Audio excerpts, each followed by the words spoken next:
कि हवा बनाओगे तब राज आएगा। मगर ये सोचोगे कि हवा हम बनाएंगे तो ये मुमकिन नहीं। 6800 गांव है, 2 करोड़ वोटर है, हर एक के पास पहुंचना मुमकिन नहीं। पर हवा बढ़ेगी जब आप जैसे मेहनती कार्यकर्ता घर घर जाकर इन चीजों का प्रचार करें। और 2 चीजों पर संगठन की ताकत को बढ़ा दो। एक तो बूथ पे खड़े होने वाले बूथ के साथियों को, और एक मेरी आधी आबादी मेरी माताएं बहनें बैठी है, हर बूथ पर एक माता बहन सखी के तौर पर शीला जी की टीम के साथ जुड़ने का काम करें। अगर बूथ सखी बनाकर जुड़कर अपने बूथ को सुरक्षित और मजबूत कर लोगी तो तारी 50% हिस्सेदारी है वोटों में। पार्टी की ताकत को बढ़ाओगे। पिछले बार तो 11 महीनों के अंदर 10 विधायक और 15% वोट हम लेके आए थे। आज तो 5 साल हो गए संगठन को। इस 5 साल की ताकत में अगर आप लोग जागरूक होकर मजबूती के साथ मैदान में संगठन का काम करोगे तो ये वादा मेरा है 35% से ज्यादा वोट लेकर प्रदेश का सबसे बड़ा संगठन जननायक जनता पार्टी बनेगी। चौधरी अजय सिंह चौटाला जी की ताकत को बढ़ाएंगे और जब ही मुमकिन होगा जब आप सब काम करके पार्टी की ताकत को संगठित तौर पर बढ़ाने का काम करोगे। एक अपने राखी गढ़ी से मिर्चपुर तक की सड़क है, मेरा निवेदन है इसके अंदर कोई ज्यादा नहीं, 250 फुट का रोड़ा है। कोई 2-3 किसान साथी है वो 250 फुट में कहते हैं यहाँ तो 4 क्रम की सड़क। सामाजिक तौर पे उनसे कह दो भी सड़क बनेगी थारी भी तो खेत की कीमत बढ़ेगी।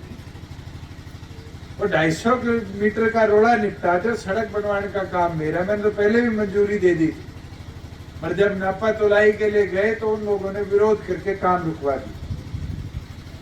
अगर हम लैंड एक्विजिशन में जाएंगे तो ये समय लग जाएगा 4 साल। तो काम भी बहुत गति से हो रहा है। मेरे तो निवेदन है, मिर्चपुर के भी मौजूद साथी और राखी वाले भी अमरजीत जी और बैठे हैं, आप लोग लगो, दोनों तरफ से लगोगे अपने आप किसान भी मानेंगे और किसान के तो लाभ है। आज हम देख जब से मनरेगा आई, खुदाई भी मनरेगा में जोड़ दी और उसके साथ तासड़ों से खुदाई शुरू कर दी और जिससे असलियत में जो गहराई जानी थी, पानी का रिसाव होता रहता था, वो भी बाधित हुआ और हमारे तालाब भी दूषित हुए। तो इसको अमृत सरोवर योजना के तहत सरकार आगे लेने का काम करेगी। कल क्या अगर 500 पशुओं से ज्यादा गौशाला में है तो मेरा निवेदन है गौशाला कमेटी से कि गौ सेवा आयोग के पोर्टल पर इसको अप्लाई कर दो। अभी भी आपके जिले में लगभग 9-10 करोड़ रुपया गौ सेवा आयोग से हमने दिलवाने का काम किया पूरे जिले में। और ये धीरे धीरे जितनी गौशालाएं हैं जिनमें 500 से ऊपर पशुधन है उन सबको गौ सेवा आयोग के माध्यम से ग्रांट दे रहे हैं। इस बार हमारे पास 400 करोड़ रुपए का फंड है और हमने प्रयास किया है कि प्राथमिक 4 चीजों में गौशालाओं में काम करें। एक तो पशुओं के लिए शेड, एक चारे के लिए गोदाउन, 4 दीवारी और बिजली का कनेक्शन, ट्यूबवेल पीने के पानी के लिए। अगर ये 4-5 चीजें वहां हो जाती है तो गौशाला अपने आप सस्टेन कर जाती है। चलने विजिबिलिटी के साथ साथ इनके भी कार्यों को गति दिलवाने का काम करें। मेरा तो सबसे निवेदन है कि 4.25 साल के दौर में बुजुर्गों युवा साथियों हमारा जो प्रयास रहा वो कमेरे को कैसे सशक्त बना।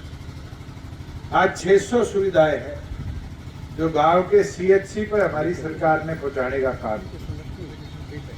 आप सारे बैठे हो, वो समय भी याद होगा पीला राशन कार्ड बनाने के लिए एसडीएम ऑफिस के चक्कर काटने पड़ते थे, मोटी मोटी फाइल बना करती थी। आज तो 2 मिनट लगते।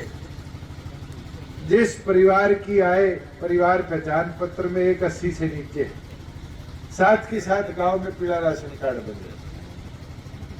किसी को ईडब्ल्यूएस सर्टिफिकेट चाहिए, जाति प्रमाण पत्र चाहिए, आज किसी बाबू के पास जाने की जरूरत नहीं, गांव में ही सीएचसी में कार्ड देते हैं।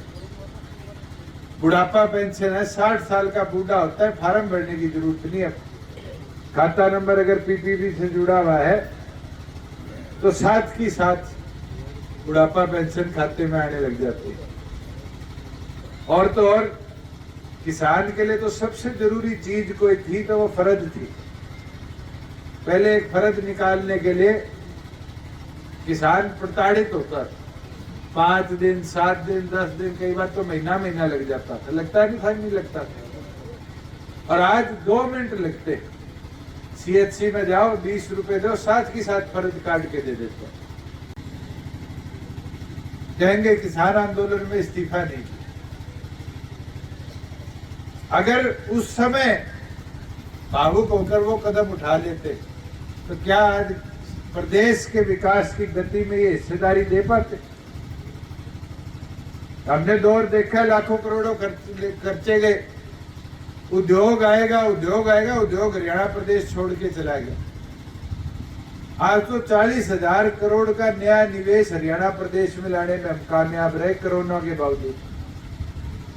आज उठाओ, मारुति दुनिया का सबसे बड़ा गाड़ी बनाने का प्लांट लगा रही है तो खरखोदा में लगा रही है।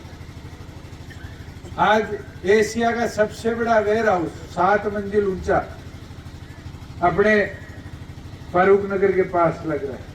मेवात जैसी लगे बैटरी बनाने वाली दुनिया की सबसे बड़ी कंपनी आएगी। एक नहीं, अनेक उद्योग हरियाणा की तरफ दोबारा आने लगे क्योंकि विश्वास हो गया कि हरियाणा प्रगतिशील प्रदेश। मेरे युवा साथी खड़े, एचटेट का एग्जाम था, सबसे बड़ी मांग रहती थी कि हमें 300 किलोमीटर जाना पड़ता है, पहली कलम से 50 किलोमीटर कराया नहीं कराया। मगर रोड़ा एक है, काम तो अनेक हुए, हम बताना गिनाना भूल गए।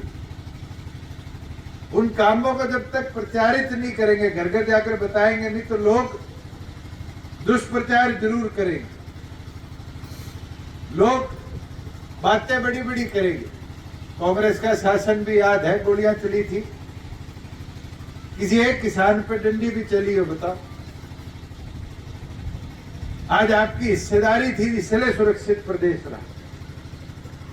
और तो और ऐसे ऐसे लोग हैं जिन लोगों को सब कुछ मिला,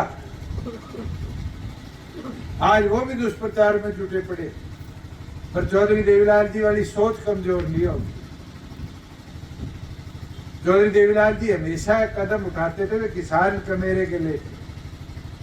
आज उसी कदम को आगे ले जाते हुए मनरेगा अगर देश में कहीं सबसे ज्यादा मिलती है किसी प्रदेश में तो मनरेगा हरियाणा प्रदेश में मिलती है। आज के दिन व्यवस्थाएं, सुविधाएं अगर घर तक आकर सबसे ज्यादा किसी प्रदेश में दी जाती है तो हरियाणा प्रदेश में दी जाती है।